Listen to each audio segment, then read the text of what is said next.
Bonjour à tous, je m'appelle Emmanuel Khalef, je suis chef d'orchestre, polytechnicien et directeur de l'ensemble des Talmudé Torah de Judaïsme en mouvement. Et je vous propose d'aborder aujourd'hui le cœur de la Torah, la double paracha Achar Emot Kedoshim, à travers ce triple regard, celui du scientifique, notamment la mécanique quantique, celui de l'interprète et celui de la question du sens, de la transmission et du rôle du rapport au divin dans tout cela.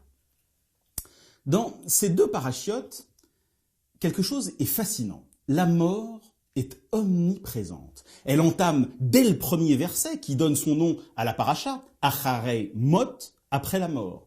Elle termine le dernier verset de la paracha Kedoshim qui indique que les nécromants seront mis à mort, à mort. Ov oyidoni mot yumatu, la racine mout, mourir, et d'ailleurs la cinquième racine la plus fréquemment utilisée dans l'ensemble des deux parachiotes. La mort est cet inéluctable de tout vivant, ce destin commun qui pose la question du sens de la vie. À quoi bon tout cela, puisque de toute manière, nous allons mourir. Cette question lancinante qui traverse la pensée juive de Qohélet à Job est posée en termes crus par Esav à son frère Yaakov.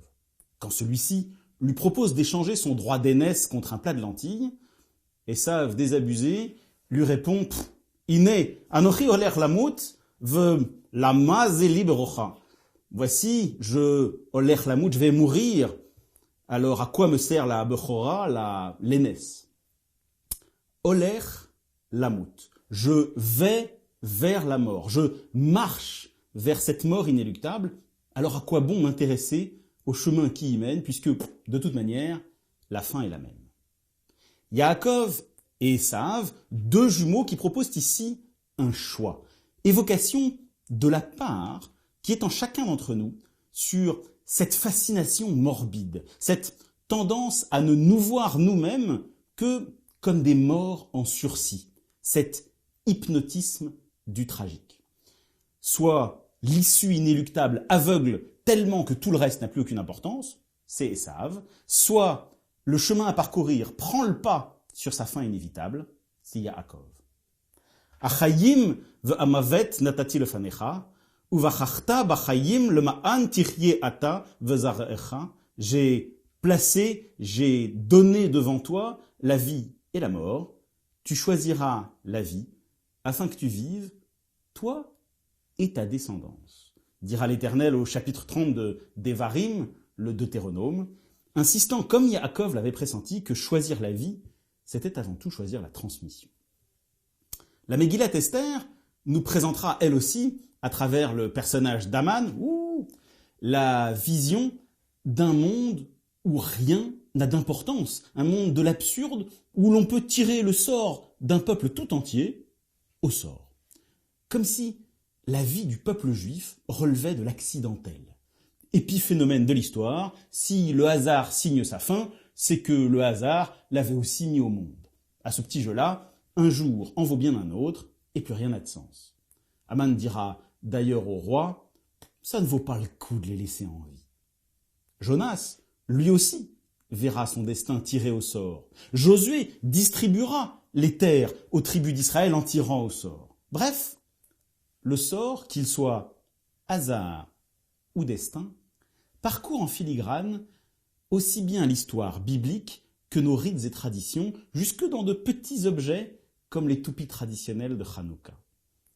Cela semble en permanence poser la question du sens. Tout est-il prédéterminé ou tout n'est-il que le résultat d'un hasard incontrôlable? Si l'Éternel sait tout, voit tout, peut tout, décide tout, y a-t-il la place pour une réelle liberté de l'homme?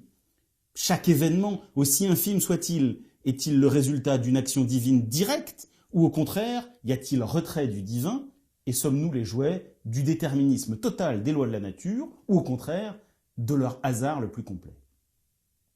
Comme toujours avec le judaïsme, ce n'est ni l'un ni l'autre, mais un entre-deux. Les Tosafot expliquent que le tirage au sort peut être une malédiction, puisqu'on retire sa confiance en l'Éternel et qu'on s'en remet au hasard. Mais, d'autre part, il souligne qu'il est préférable d'introduire un peu de hasard lorsqu'il y a trop de certitude. Seul le hasard pouvant susciter la réflexion et interrompant le cours par trop confortable des déterminismes et des convictions. En ce sens, écrira Gilles Bernheim, le tirage au sort peut être une bénédiction, puisque le hasard nous oblige parfois à penser différemment, à échapper à la récurrence de nos convictions. La récurrence. La nature étant par essence cyclique, la Terre tourne autour du Soleil, les saisons reviennent théoriquement chaque année, elle nous met en permanence face à la répétition des mêmes circonstances, nous forçant à chaque fois à nous poser la question « qu'allons-nous faire ? Reprendre les mêmes décisions ou évoluer ?» Le temps est-il un cycle éternel ? C'est la vision de l'Égypte symbolique tournée autour de la crue du Nil et du parcours du soleil, le dieu Ra. Ou le temps est-il une ligne droite ? C'est la vision de la Grèce symbolique, le temps de l'histoire, le temps du progrès. Et comme d'habitude, la tradition juive va une fois de plus se placer entre deux, proposant une vision du temps ni purement cyclique, ni purement linéaire, mais hélicoïdale. Prenant en compte la part cyclique du monde et de la nature, mais affirmant la capacité de l'homme à s'en extraire pour lui donner sens. Le mot année en hébreu se dit shana, qui vient de shnaim, deux, une racine qui génère deux verbes en apparence opposés, le shanot, qui veut dire changer, et lishnot, qui veut dire répéter. Le peuple hébreu inscrit donc au niveau même de sa langue l'idée que chaque année, nous sommes confrontés au choix entre répétition et évolution. C'est aussi une manière de dire que parfois, pour évoluer, il faut répéter et répéter.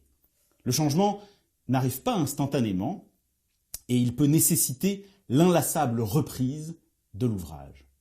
Ceux qui ont travaillé un instrument de musique pourront en témoigner, et ce n'est pas pour rien que le travail du musicien s'appelle une répétition. C'est l'éternelle dualité de la répétition et du changement, de l'immobilisme et du mouvement, du sédentaire et du nomade.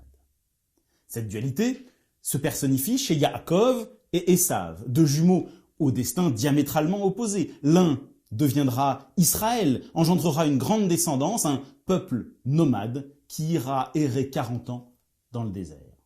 L'autre s'établira définitivement en sédentaire sur le mont Séhir.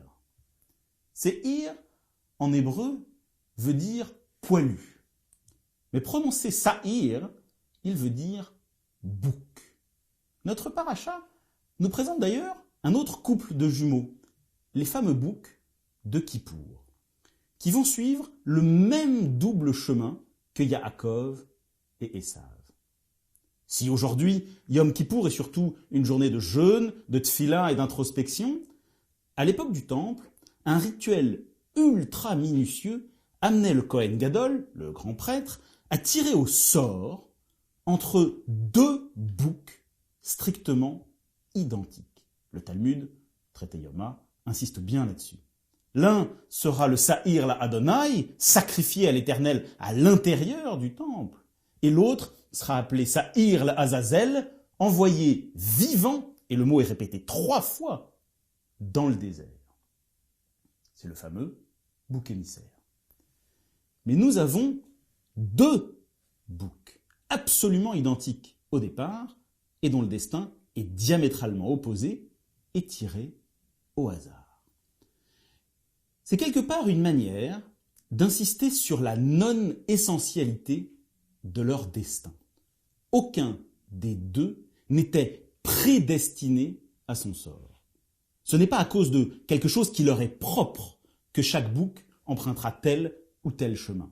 Ils ne sont pas punis pour une tare qui leur est propre ou récompensés pour une vertu intrinsèque. Nous évoquions tout à l'heure le hasard des terres distribuées par Josué au hasard aux tribus d'Israël. On y retrouve le même principe d'anti-autochtonie comme le dit si joliment Shmuel Trigano. Il n'y a aucune connexion métaphysique, intrinsèque entre une tribu et une terre. Elles sont attribuées de façon purement externe.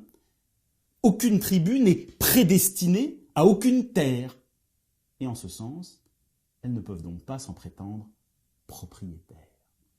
On retrouve là l'insistance fondamentale du judaïsme sur un rapport de non-possession à la terre. L'homme est tout au plus un gérant, un intendant de la création divine. Le Ovda ou le Shomra, est-il dit dans Bereshit. Tu la serviras et tu la garderas. Dès le début de la Torah, dès la deuxième génération d'humains, cette question de la propriété se pose. Abel, le berger, le nomade, dont le nom même signifie fumer, buer, Abel, l'évanescent silencieux, est sacrifié. Tandis que Caïn, l'agriculteur, le sédentaire acharné, dont le nom même signifie posséder, acquérir, est condamné à errer. Les deux premiers enfants de l'histoire préfigurent très exactement le destin de nos deux boucs. L'un va mourir, l'autre va errer à tout jamais, hors de notre vue, chargé de ses fautes, écrira Delphine Orviller. Si Caïn et Abel, Yaakov et Esav, les deux boucs de Kippour, ne sont tous que des métaphores pour les tendances contradictoires qui traversent chacun d'entre nous, la tradition rabbinique réaffirme avec force, aussi bien dans ses textes que dans ses rites, la croyance profonde dans le libre arbitre humain. D'après Flavius Joseph, les Sadducéens niaient le destin et considéraient que toute action réside intégralement dans la décision de l'homme. Les Esséniens, à l'inverse, considéraient que les actions humaines sont entièrement soumises au destin. Tandis que les pharisiens estimaient que Dieu a tempéré les décisions du destin en laissant à l'homme le libre arbitre du choix entre bien et mal. Et puisque l'avenir n'est pas écrit, il est parfaitement cohérent que l'on retrouve dans cette même paracha Kedoshim le commandement formel interdisant la pratique de la divination ou même le recours à la divination pratiquée par un autre. On lit par exemple au verset 26 du chapitre 19 de Vaïkra, le Lévitique, « Lo tenachashu velote otenu » « Lo tenachashu velote onenu » Vous ne devinerez pas et vous ne présagerez pas. Le verbe deviner étant le verbe nachash, qui est la même racine que celle du nachash, le serpent d'Adam et Chava. Vous vous rappelez de ce serpent qui lui aussi prétendait prédire l'avenir? Ben non, tu peux manger ce que tu veux, vous ne mourrez pas, disait-il à Chava. Alors, au lieu de prétendre deviner l'avenir, le Talmud, lui, préfère essayer d'envisager tous les cas possibles, méthodiquement et minutieusement. Dans le traité Yoma, il consacre une place absolument démesurée à envisager ce qu'il conviendrait de faire en cas de mort accidentelle de l'un des deux boucs au cours du rituel de Kippour. La place et l'importance gigantesque accordées à une telle réflexion surprennent par rapport à sa très faible probabilité. Mais en fait, cela souligne la question cruciale du lien qui unit ces deux boucs. Au cours de cette longue réflexion, une idée phare revient. Avant le tirage au sort, si l'un des deux boucs meurt, on le remplace simplement. Mais si c'est après le tirage au sort, alors il faut mettre de côté le bouc encore vivant et prendre deux nouveaux boucs identiques et refaire tout le processus du tirage au sort. Finalement, c'est comme si par ce simple acte de tirage au sort, les deux boucs étaient devenus indissociablement liés. Que se passe-t-il dans ce qui semble n'être qu'un acte assez simple au final? Qu'est-ce qui se noue dans ce tirage au sort? Il existe en mécanique quantique un état de deux particules qu'on appelle intriquées. Chacune de ces particules peut être soumise à une mesure classique, position, vitesse, polarisation, spin, etc., ou autres paramètres physiques dont le résultat est probabiliste, comme toujours en mécanique quantique. Ça veut dire que le résultat de cette mesure n'est pas certain et pourra prendre plusieurs valeurs, certaines plus probables que d'autres. Mais ce qui est remarquable avec cette paire de particules intriquées, c'est que mesurer l'une d'entre elles détermine instantanément la valeur de la mesure de l'autre. Où qu'elle soit dans l'univers, même à des millions d'années-lumière. Comme nos deux boucs après le tirage au sort quelque part. Si l'un est Sa'ir la Adonai, alors c'est que l'autre est automatiquement, instantanément, Sa'ir la Azazel. Que ce soit les boucs de Kippour, le chat de Schrödinger, les particules intriquées ou les terres des tribus d'Israël, c'est leur interaction avec l'humain qui décide de leur sort. Pas une qualité intrinsèque. C'est cette interaction qui brise leur indiscernabilité. Séparer les deux boucs identiques, c'est désentrelacer, désintriquer mal et bien, vie et mort, qui sont symboliquement mélangés depuis Adam et Chava. C'est passer finalement de l'indifférencié à l'asymétrique, donc porteur de direction et de sens. C'est supprimer l'isotropie. C'est donner du sens. Et le mot « donner » est ici fondamental. Il n'y a pas de sens a priori dans le monde créé par l'Éternel. C'est à l'homme de l'apporter par son action guidée par les principes de la Torah. C'est bien l'intervention de l'homme dans le monde qui donne sens à ce monde, qui casse son isotropie. Et ce faisant, l'homme ne fait rien moins que rejouer l'acte central de la création du monde, l'acte de séparation, à l'origine de la notion de Kedusha, qui fait passer le monde de l'indifférencié du Tohu Vavohu initial à l'ordre. Rappelons-nous cette petite phrase qui termine chacun des 6 premiers jours, des 6 premières étapes de la création, Vayehi Erev, Vayehi Voker, Yom Echad, etc. On traduit souvent ces phrases par « il y eut un soir, il y eut un matin ». Mais si on regarde étymologiquement, Erev veut aussi dire mélange.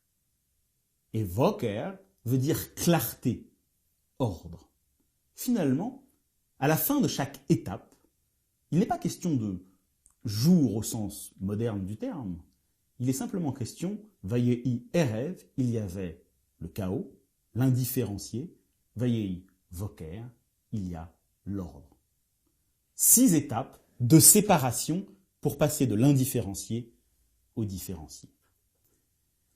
Et quand l'homme pratique cette action, à Yom Kippour, il va là aussi y avoir une séparation, puisque ce n'est pas un homme qui va jouer un rôle fondamental, mais bien 2.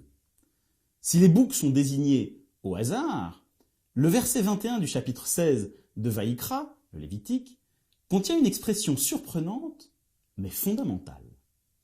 V'samach Aaron et shte yado al rosh asa'ir achai, ve'itvada alav et kol haonot bnei Israël, ve'et kol pishehem lechol chatotam, ve'natan otam al rosh asa'ir, ve'shilach beyad ish iti hamidbar.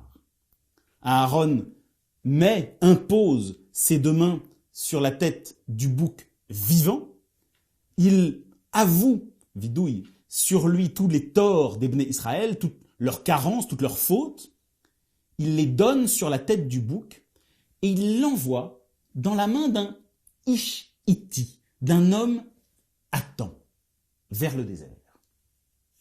Ish-Iti. Iti vient de et, le temps. C'est une expression qui posera beaucoup de problèmes aux traducteurs qui le rendront alternativement par un homme à temps, un homme qui aura cette charge, un homme préparé, un homme qui se tiendra prêt pour cela, un homme exprès. Bref, c'est vraiment l'homme qui tombe à pic. D'ailleurs, c'est un apax legoménon. Le mot « iti » n'apparaît qu'une seule fois dans la Torah. Lui aussi, il est là à point nommé, pile au bon moment, pour exprimer ce concept essentiel, cet homme unique.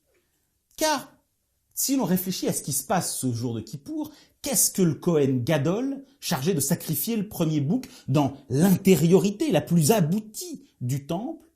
Qu'est-ce que le Kohen Gadol, si ce n'est l'être humain mis à part, consacré, séparé, kadosh, dont le rapport au temps est d'ailleurs entièrement prédestiné, inscrit dans un schéma d'intentionnalité depuis même sa naissance, comme héritier en droite ligne d'Aaron. Son opposé, cet étrange Ish-Iti, l'homme qui tombe à pic, chargé d'emmener le bouc dans l'anonymat du désert, représente l'anti-Kohen Gadol absolu.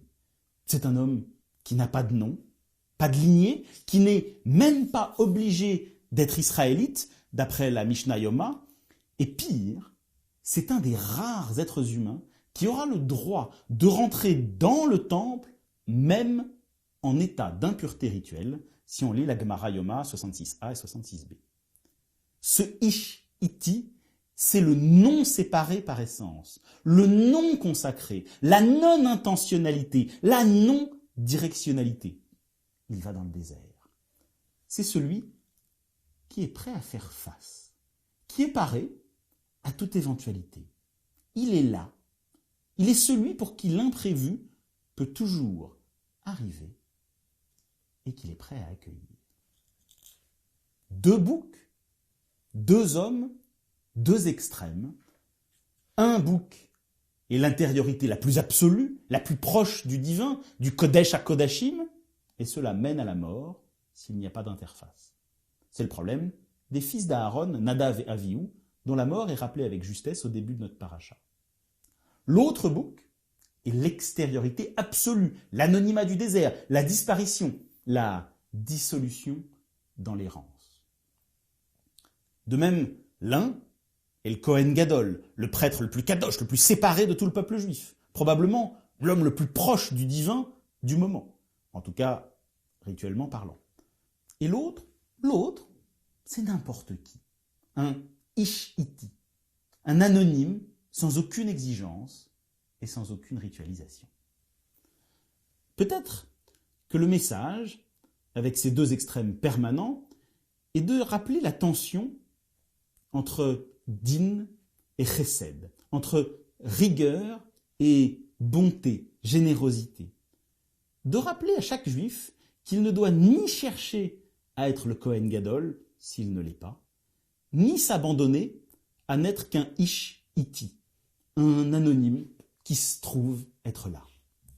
Notre rôle de juif est justement de nous situer à la frontière entre les deux, de refuser à la fois la prétention d'être ce que nous ne sommes pas, mais en même temps de refuser l'aléatoire, le destin, le hasard, décider de notre identité et surtout de notre chemin.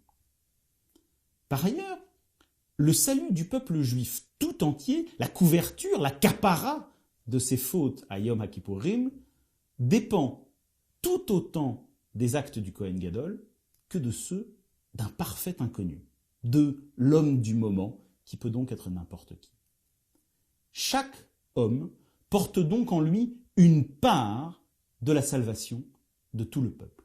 Manière de responsabiliser individuellement chacun d'entre nous en cette fête qui est par essence une fête d'abord collective en apparence. Chaque juif ne peut donc attendre le pardon de Kippour uniquement grâce à l'acte de l'establishment religieux représenté par le Kohen Gadol. Son action à lui aussi est indispensable. Finalement, c'est exactement comme chaque lettre de la Torah qui peut rendre le rouleau passoul. Il faut chaque lettre pile au bon endroit pour faire un rouleau cachère. Et bien qu'un rouleau contienne plusieurs centaines de milliers de lettres, une lettre manquante, incorrecte ou illisible rend tout le rouleau de la Torah impropre. Et pas seulement si c'est une des lettres du tétragramme. D'ailleurs, le bouc destiné à l'Éternel et sacrifié dans le sein par le Kohen Gadol ne peut couvrir, effectuer la capara que d'un certain type de faute bien précis. C'est un simple sacrifice khatat, rien de plus. Alors que l'envoi du Sa'ir la Azazel, du bouc émissaire dans le désert, couvre toutes les autres fautes. C'est donc l'association des deux uniquement qui permet à Yom Kippour d'être complet. Il faut donc les deux boucs et il faut les deux hommes. Il y a besoin à la fois d'un sens de la continuité, symbolisé par le Kohen Gadol, et d'un être prêt à la surprise, à l'imprévu, le fameux Ish Iti. Tout le rituel de Kippour, que ce soit les deux boucs, que ce soit la litanie des répétitions incessantes des mêmes prières, pendant ce Kippour où nous répétons et répétons Anéenu, Anéenu, Anéenu, comme Moïse bégayait, tout ce rituel sert à rappeler l'importance de l'équilibre entre tradition, héritage, continuité et capacité à être toujours prêt à l'imprévu, à se donner les moyens de ne pas reproduire à l'identique. C'est aussi le rôle de la fête de Tou Bishvat, quelque part, de nous réveiller à ce potentiel imprévu. Ah, et si la nature arrêtait de fonctionner? Le souci écologique ne date pas d'aujourd'hui. C'est le rôle surprenant aussi de cette jolie histoire du nid d'oiseau, ce qu'on appelle le Shiloach Aken, qui surgit par hasard sur notre route dans la paracha Kitetse. C'est le rôle d'Amalek qui surgit à l'improviste, nous dit le texte biblique. C'est le rôle du petit mot Oulaï, peut-être, qui donnera El, un des noms de l'Éternel, qui amènera Marc-Alain Waknin à cette jolie expression « Dieu est un peut-être ». Le fait que la nature soit cyclique peut avoir tendance à nous endormir, nous aveugler. Les réussites passées nous encouragent à penser « Oh, on a toujours fait comme ça a toujours marché ». Et alors, nous arrêtons de penser. Nous arrêtons d'être prêts à affronter une potentielle exception. Il faut penser l'exceptionnel, l'inopiné. Le juif s'occupe de ce merveilleux imprévu, le au cas où. Shabbat Shalom.